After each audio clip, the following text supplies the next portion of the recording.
So, what's up mga bro? Ito yung tutorial kung paano mag-install ng mod. First na kailangan nyo gawin ay mag-download ng CPU-Z. Tapos hanapin nyo yung CPU renderer. So, sa akin ay naka PowerVR ako. At yung iba naman ay naka Mali or Adreno. So, magkaiba-iba tayo ng CPU renderer.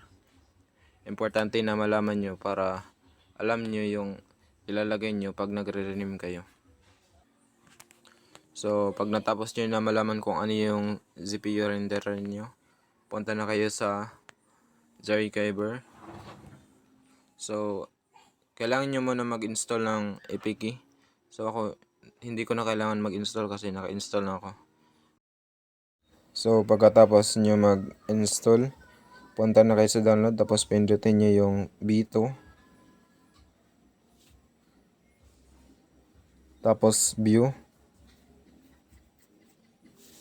Tapos long press nyo yung com.rockstar games. Tapos copy. Punta kayo sa taas. Tapos device storage. Tapos Android. Data. Tapos base.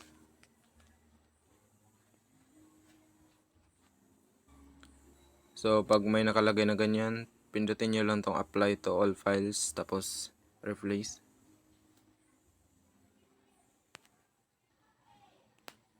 So pag natapos nya, punta muna kayo sa com.rockstar games. Tapos files.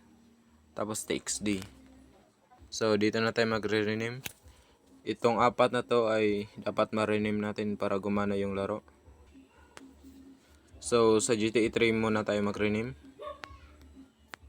So itong tatlong to ang dapat nating ma-rename. Kung naka Power BR ka naman kagaya ko, hindi mo na kailangan pa mag-rename, pwede mo na malaro yung game na hindi nagre-rename. So ang magre-rename lang nito ay mga naka Andreno at Mali. So para ma-rename to kailangan yung ilong press tong GTA 3. Tapos pindutin mo yung rename. So yung papalitan lang natin dito ay yung PBR.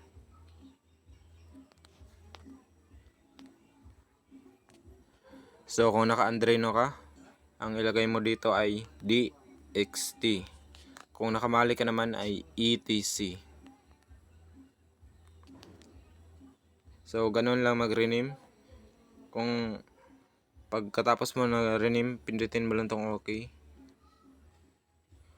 So ulitin mo lang yung ginawa mo dito sa dalawa. Same process lang din. So ako hindi ko na kailangan pa mag-rename kasi naka-rename na siya. So kung ano man yung nilagay nyo sa pag-rename ng pinakauna, dapat pare lang din sa pangatlo at sa pangalawa. So pag natapos na kayo mag-rename dito sa tatlo, pindutin nyo tong dalawang dot. Tapos punta kayo sa GTA Int. Itong tatlong to, yung may mga nakalagay na PBR, yan lang yung i-rename nyo. Same lang din sa ginawa nyo yung pinakauna. Yung ilalagay nyo, same lang din. Dapat hindi magkaiba. So pag natapos na kayo dyan, punta naman kayo sa player. So itong tatlong to pa rin yung i-rename nyo, yung may PBR lang. Pag natapos na, punta naman kayo dito sa TXD. Itong tatlong to. At pag na-rename mo na lahat at nagawa mo ng tama, pwede mo na i-open yung game kasi hindi na siya magbaback. So yun lang. Sana naintindihan nyo yung tutorial.